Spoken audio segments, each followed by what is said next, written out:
अरे अरे, ये क्या कर रहे हैं? ये क्या शॉर्ट्स देख रहे हैं? देखिए, आइए थोड़ा इधर सुन लीजिए।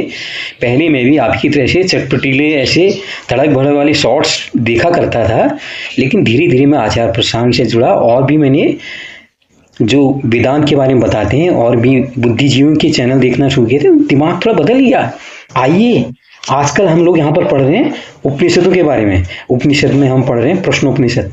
आज हम पढ़ेंगे इसमें प्रश्नोपनिषद का 5वां प्रश्न। आप जुड़े तो सही एक बार, आपको निश्चित तौर पर आपको मन लगाना पड़ेगा। उपनिषदों के साथ एक दिक्कत यही है, जो बौद्धिक चीजें हैं चेतना वाली, इनको सुनने के लिए आपको थोड़ा समय देना पड़ता है। लेकिन एक बार आप समय देंगे ना, मैं गारंटी ले रहा हूं, आप बाकी चैनल को देखना बंद कर देंगे। आप कहेंगे यार ये अपने चैनल कहाँ थे आज तक। आइए, ये हमारी जीवन की समस्याओं का समाधान करते हैं। अब तक हम 4 प्रश्न यहाँ पर जो है प्रश्नोपनिषद 4 देखे हैं, आज 5वां प्रश्न है। अब यहाँ पर क्या है, टोटल जो मिला के यहाँ पर जो मंत्र हैं इस 5वें प्रश्न में, वो ज्यादा नहीं है, सिर्फ 7 मंत्र यहाँ पर हैं, जिसमें एक जो मंत्र है वो उसमें प्रश्न पूछा गया है और बाकी में ऋषि जवाब दे रहे हैं।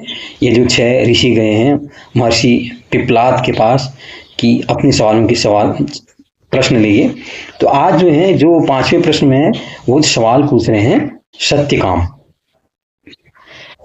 पूछ रहे हैं कि ओंकार की उपासना के विषय में प्रश्न किया उन्होंने जिज्ञासा की, मनुष्य आजीवन सदा ओंकार की भलीभांति उपासना करता है, उसी उपासना से कौन कौन सी लोक की प्राप्ति होती है, उसका क्या फल मिलता है।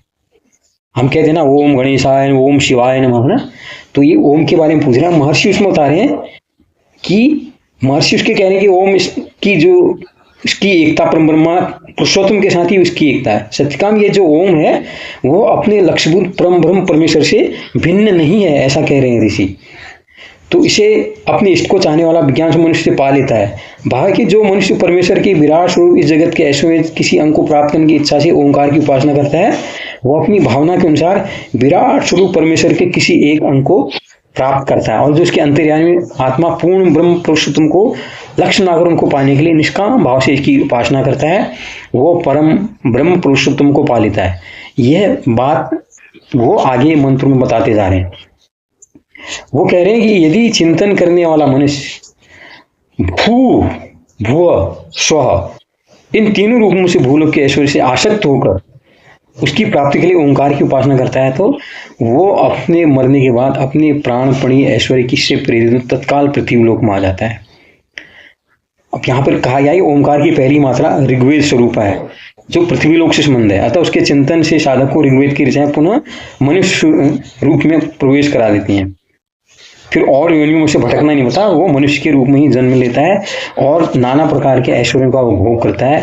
ये 3रे मंत्र में हमने बात की। 4थे मंत्र में बात करते हैं। उसके बाद क्या है, जो साधक 2 मात्रा वाले ओंकार की उपासना करता है, अर्थात भू और भुव, इसमें दोनों के ऐश्वर्य एक बिला से उसी को लक्ष्य बनाकर ओंकार की उपासना करता है, तो मनोवेद चंद्रलोक को प्राप्त करता है। यजुर्वेद के मंत्र के अनुसार अंतरिक्ष में ऊपर भी चंद्रलोक में पहुंचा देते हैं, विनाशशील स्वर्ग में। यहाँ पर चंद्रलोक कहा गया है, वहां पर सारे शुभ हो गया है। फिर उनके जो पुण्यों का जब खत्म हो जाते हैं तो दोबारा वह मृत्युलोक में आ जाता है, इसमें कहा गया है। और जो 5वें मंत्र में वो कह रहे हैं कि स्वर्गलोक की ऐश्वर्य की विलास से अपर ब्रह्म को लक्ष्य बनाकर ओंकार की उपासना करने वाले साधकों से विलक्षण साधन का यहाँ पर वर्णन किया है। उपासना का सर्वोत्तम प्रकार यही है कि भाव प्रकट करने के लिए मंत्र में यदि पद का प्रयोग भी नहीं किया गया है, क्योंकि इसमें कोई विकल्प नहीं है। इस मंत्र में यह स्पष्ट बता दिया गया है कि ओंकार उस परम ब्रह्मा का नाम है, इसके द्वारा उस परम ब्रह्मा की परमेश्वर की उपासना की जाती है। मंत्र में कहा गया है कि जो कोई साधक इन 3 मात्राओं वाले ओंकार स्वरूप अक्षर द्वारा परम ब्रह्म परमेश्वर की उपासना करता है, वह जैसे सांप केंचुली से अलग हो जाता है, वह उसी प्रकार कर्म बंधनों से छूट जाता है, जो कि बात गीता में भी कही गई है। ज्ञान जब आ जाता है तो कर्म बंधनों और उनका फल जो है वो सब छूट जाता है और मनुष्य जो है निर्विकार हो जाता है। तो फिर से यहाँ पर कहा गया है, उदाहरण देखने प्रतीक के तौर पे, सामवेद के मंत्र उसे तेजोमय सूर्यमंडल से ले जाकर सर्वोपरि ब्रह्मलोक में पहुंचा देते हैं, जहां वो जीव समुदाय चेतना तत्व से अत्यंत श्रेष्ठ परम ब्रह्मा पुरुषोत्तम को प्राप्त हो जाता है। जो संपूर्ण जगत को अपनी शक्ति के किसी अंश में धारण किए हैं, जो संपूर्ण विश्व में व्याप्त हैं, जो परम ब्रह्म है। उसके बाद जो आगे के जो बचे हुए जो श्लोक हैं उसमें कह रहे हैं कि ओंकार वाच परम ब्रह्म परमेश्वर का है जगत रूप विराट स्वरूप है, अर्थात जो देखने सुनने और समझने में आता है उनका वास्तविक परम अविनाशी स्वरूप नहीं है, यह परिवर्तनशील है, ये बदलता रहता है। देखो पहले आदिम युग था, कुछ भी नहीं थे, आदमी रेंग रेंग के चलता रहा, हाँ, फिर आविष्कार होने लगी, धीरे गाड़ियां आई, अब तो आदमी हवाई जहाज से जा रहा है, आदमी क्या है रॉकेट से अब दूसरे लोगों की भी यात्रा करने लग गया है। तो यहाँ पर ये कहा गया था कि चाहे वो कितनी ऊंची से ऊंची योनि को प्राप्त कर ले, परंतु जन्म मरण के चक्र से नहीं छूटता है। इसके एक अंग पृथ्वी लोक या पृथ्वी और अंत में से इन लोगों की अथवा तीनों लोगों को मिलाकर संपूर्ण जगत की अभिलाषा रखते हुए जो उपासना करता है, इसका इस जगत की आत्म परम की ओर से लक्ष्य नहीं है, वरन जो जगत के बाह्य स्वरूप में आसक्त हो रहा है वो उन्हें नहीं पाता है।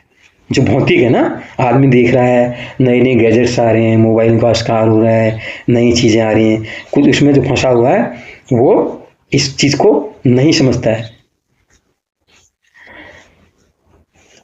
और जो ओंकार के द्वारा उपासना करता है, उन्हें पाने की ब्रह्म को पाने की अभिलाषा, ओंकार का जप स्मरण इत्यादि चिंतन करता है, वो कभी भी परमात्मा का अगर फिर अपनी स्थिति से विचलित नहीं था। फिर से माया के जो आविष्कार है ना, ये होते रहेंगे, वो उसे भ्रमित नहीं करते हैं।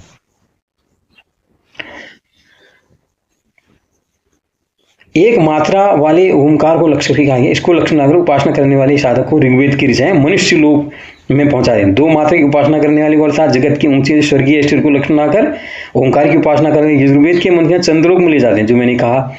और जो तीसरे वाले में क्या है, ब्रह्मलोक में पहुंचाए, जिसे ज्ञानी जन जानते हैं। संपूर्ण रहस्यों को समझने वाले बुद्धिमान मनुष्य बाह्य जगत में फिर आसक्त नहीं होते हैं। कितने भी आविष्कार होते रहते हैं, नए नए खेल चलते रहते हैं, नए नए आदमी रूप लावण्य के पीछे भागता रहता है। जब आदमी देखता है कि जितने रूप लावण्य और कितने सुंदरियां होती हैं ना, वो भी लास्ट में शमशान में जला दी जाती हैं या दफन कर दी जाती हैं, कुछ नहीं रहता है। यही ज्ञान तो महात्मा बुद्ध को जब आया था, जब एक बार उन्होंने देखा उनके पूरे प्रसाद में जब कितनी रमणियां रात को आया करती थी, जब उनने रात में उनकी नींद टूटी, सबका मेकअप उतरा हुआ, तो कोई इधर बिखरा पड़ा है, उधर बिखरा पड़ा है, तो महात्मा बुद्ध के अंदर ये ज्ञान आया कि यार मैं इसके लिए आसक्त था, ये तो बिल्कुल ऐसे अभी कैसे लग रहे हैं, बिल्कुल एक गंधा रहे हैं, इनको बदन देखो, इनके रूप लावण्य कहाँ गया, ये सब लीपा पोती करके आते हैं, और मैं इसमें आसक्त था। उनके अंतर चेतना जागृत हो गई, तो जो सिद्धार्थ हैं वो तभी बुद्ध बने। तो ये ओंकार का भाव है। जब आप जगत की भाव नहीं करते, आप सीधे परम ब्रह्म को ध्यान में रखते हुए आप चाहे ओंकार का जाप करें या किसी का भी जाप करें, जब आपकी दृष्टि में सबसे ऊपर क्या है, परम ब्रह्म है, उसके बारे में आप सोच रहे हैं कि मुझे उसके पास जाना है, मुझे उसके साथ एकाकार होना है, परम ब्रह्म के साथ, तो आपकी साधना का तरीका फिर कुछ भी हो सकता है, उससे मायने नहीं रखता। जब आप परम ब्रह्म को केंद्रित रख के कुछ भी काम करोगे, निष्काम होकर, कामनाएं आपकी फिर समाप्त होगी, क्योंकि आप जीने के लिए, खाने के लिए फिर आप नहीं जी रहे हो, फिर आप जीने के लिए खाते हो। एक आदमी, हम लोग अधिकतर दुनिया में लोग क्या करते हैं, वो खाने के लिए अर्थात भोगों के लिए जीते हैं। यार मैं ये करूँगा, मैं बंगला बनाऊंगा, मैं इतनी बड़ी कोठी बनाऊंगा, मेरा इतने बड़े एम्पायर होगा, मेरी इतनी बड़ी कंपनी होगी, इतने लोग मेरे अंडर में काम करेंगे, इतनी मेरी गाड़ियाँ चलेंगी, इतना ये होगा। जब इस तरह का भाव आता है, वो आदमी कितने बड़े, देखते हो आप अंबानी अडानी पूरे कहाँ, केदारनाथ में, बद्रीनाथ, आप सुनते हो हर बार करोड़ों करोड़ों का ध्यान अंबानी परिवार ने किया। इनको कोई परम ब्रह्म से थोड़ी मतलब है, इनको अपनी माया से प्यार है, अपनी माया बढ़ा रहे हैं। अगर वहाँ भी करोड़ों करोड़ों का दान देते हैं तो क्यों दे रहे हैं? इसीलिए कि जो सत्ता उनने हासिल की है, जो धन वैभव उनने हासिल किया है, वो बना रहे। वो मनुष्य लोग का ही तो सुख चाह रहे हैं, उनको कोई स्वर्गलोक से या परम ब्रह्म से कोई मतलब थोड़ी है। वो तो देख रहे हैं मेरे परिवार के, मेरे जितने बच्चे, मैं ऐश्वर्य की शादी करूँगा, भयंकर ढंग से इनको दिखाऊंगा पूरी दुनिया को मेरे पास कितनी धन दौलत है, और उससे फिर और लोग आकर्षित होंगे, मेरे बिजनेस से जुड़ेंगे, मेरा बिजनेस बढ़ेगा, फिर ये होगा, फिर वो होगा। यही तो कल्पना है। तो वो फिर आदमी निष्काम थोड़ी है, वो कितना भी दान कर ले, वो बद्रीनाथ में दान कर ले, महाकुंभ में अभी अडानी ने कहा जाए लाखों लोगों के लिए रसोइयाँ डेली लगी थी, इसलिए कि उनके अंदर निस्वार्थ नहीं था, निष्काम होके किया नहीं, उसके अंदर कामना ही थी कुछ न कुछ, ताकि इतने लोग जाने, देखो अडानी कितना दान कर रहा है, ये कामना ही तो है, अपनी चाह कर रहा है कि इतने लोगों में मेरा प्रचार होगा, मीडिया के लोग वहाँ पर आए हैं, कितने यूट्यूबर आए हो, कहेंगे देखो यार अडानी रसोई चला रहा है, ये सब कामना ही तो है। लेकिन जो ज्ञानी हैं, जो आत्मस्थ हो जाते हैं, जो स्थित प्रज्ञ हो जाते हैं, उनके अंदर की चेतना जागृत हो जाती है, वो सीधे सीधे फिर प्रभु से जुड़ जाते हैं, परम ब्रह्म से उनका जुड़ान हो जाता है। तो अब आप कहिए जो मैंने बताया क्या वो मज़ेदार था या नहीं, या फिर आपको उन्हीं लगे रहना है वो चटकारे लेने वाले नाच गानों हंसी मजाक वाली शॉर्ट्स में। कुछ समय निकालिए, समय दीजिए, हमारे भाई एक से एक ग्रंथ है हमारे सनातन में, उन साहित्य को पढ़िए, अपना जीवन प्रकाशमय बनाइए। बहुत बहुत धन्यवाद जुड़ने के लिए। लाइक कीजिए, शेयर कीजिए, सब्सक्राइब कीजिए। नमस्कार।